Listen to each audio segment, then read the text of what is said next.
Stress എത്രത്തോളം ഫൈബ്രോയിഡിനെ effect ചെയ്യും? Stress എന്ന് പറയുന്നത് ഒരൊറ്റ ഫാക്ടർ അല്ലല്ലോ. സ്ട്രെസ് എന്ന് പറയുന്നത് നമുക്ക് നമ്മുടെ ജീവിതത്തിലുണ്ടാകുന്ന കുറേ അവസ്ഥകൾ കൂടിച്ചേർന്നുണ്ടാക്കുന്ന ഒരു കാര്യമാണ്.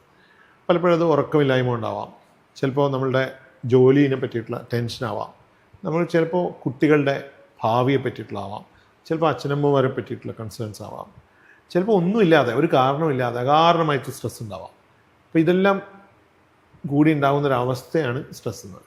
സ്ട്രെസ്സ് ഡെഫിനറ്റ്ലി നമ്മളുടെ ഹോർമോൺസിൻ്റെ ആക്സിസിനെ ബാധിക്കുന്ന ഒരു കാര്യമാണ്. നമ്മളുടെ ശരീരത്തിലുണ്ടാകുന്ന ഒരുപാട് ബയോകെമിക്കൽ ചേഞ്ചസ് ഉണ്ടാക്കുന്നുണ്ട്.